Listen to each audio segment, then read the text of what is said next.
The next property of sound we're going to look at is amplitude, which is the kind of extent of the wave, how wide it's moving, or actually how much the air compresses and rarefies as that waveform moves or propagates through the air. Now, there are many types of waves, and one of the tough things is that we tend to think of a wave like a wave on a pond, which is this flat surface with vibrations on top of it. And the truth is, wave in the air moves a little bit of a different way. Air on a pond, the direction of the vibration is perpendicular, or kind of at a right angle to the direction of propagation.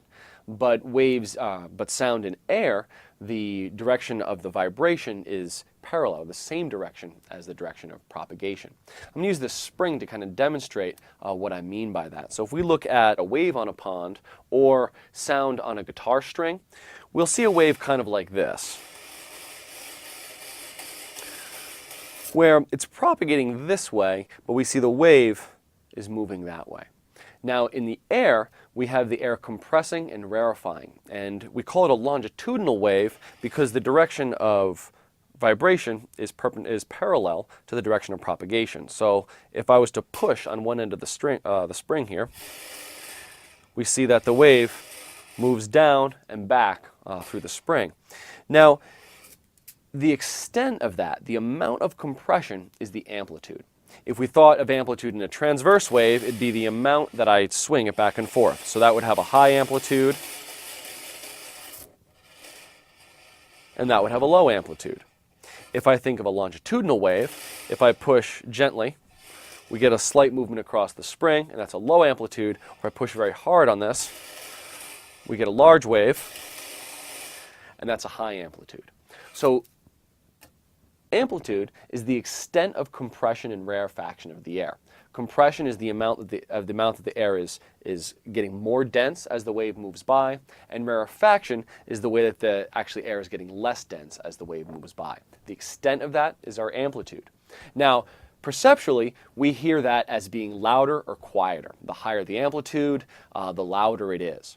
Now, when we look at diagrams of waveforms, though, we never see, how would you diagram the longitudinal wave? It's very difficult. So we diagram it as if it's transverse. But we need to know, when we're thinking about air, that it is this longitudinal compression and rarefaction that's moving in the same direction as the propagation.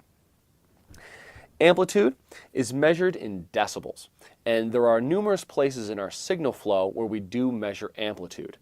We measure it out in the air, and in that instance we use decibels of sound pressure level, or dBSPL. Now, the thing you have to know about decibels is it's a relative measure. There's no definite set point where 0 is, and it gets used differently in a variety of contexts. So in the air, we use dBSPL, and the SPL portion of it is actually setting where 0 is. And dBSPL is related to the threshold of hearing, or the quietest thing we can possibly hear in the air. Once we get into the digital domain and into the computer, we measure amplitude with dBFS, or full scale. And that then is related to the loudest thing that can be represented in numbers within the computer. And we find a kind of variation in the way the numbers work. If we're thinking about the real world out here, we measure dBSPL, it's going to be from 0 being the quietest thing, and it just gets louder and louder and louder until it gets to the kind of threshold of pain, or the loudest thing we can perceive with comfortably. When we're in the computer, we measure dBFS, and in that case, we have 0 as the loudest possible thing that can be represented in the computer, and it goes negative from there. So you're much more likely to see negative dB in the computer, but positive dB when you're talking about sound in the air.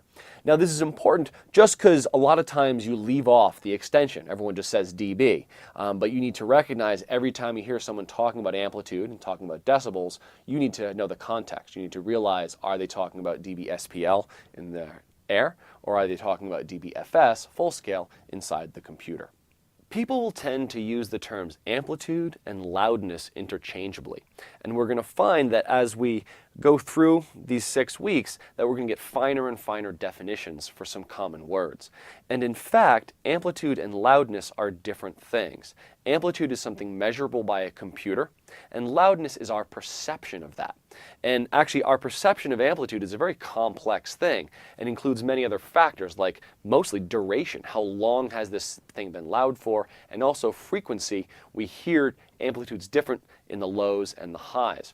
So it's important in our own conversation, in our forums, and in our discussions with each other that we start being really particular about, are we talking about amplitude, which is a measurable thing in the real world and in the computer, or are we talking about loudness, which is the human perception of amplitude, which is related to things like duration and frequency. When producing music, amplitude becomes a primary concern. Our functions of mixing is largely based on controlling the amplitude of our many tracks and making them relative to each other in a pleasing way. The idea of panning is controlling the level between the two speakers. And we have a number of plugins that are our dynamic plugins, which are going to be controlling the amplitude of our signal over time. The dynamic plugins are going to be your expanders, gates, compressors, and limiters. Now, amplitude also comes into a great extent when looking at gear. So if you're buying a microphone, you'll see something called the dynamic range of the microphone. And the dynamic range of a microphone is the decibels in which it will reproduce the sound properly. And when you talk about dynamic range, and this is another one of those words that's going to be used different ways in different contexts, but when you're talking about dynamic range in a piece of gear, it's the range and levels between the noise floor, or the quietest, it's just going to be a hiss that the device is putting out, and the distortion, when you get so loud that it just can't reproduce it, and it gives you an ugly crackling or upper harmonics are added to the signal. So your dynamic range, your distance from the quietest things that can be reduced clearly above the noise, so your noise floor, to your distortion is going to be your dynamic range. Every piece of gear has a specific dynamic range. Our own ears have a dynamic range.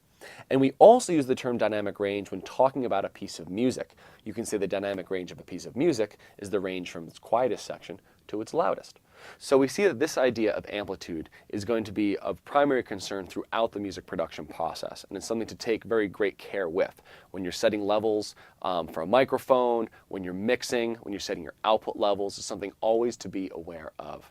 And this is, again, a big topic. The idea of decibels, there's so much more to think about there. So this is something I would really love you to take to the forums and even look for outside resources about this stuff.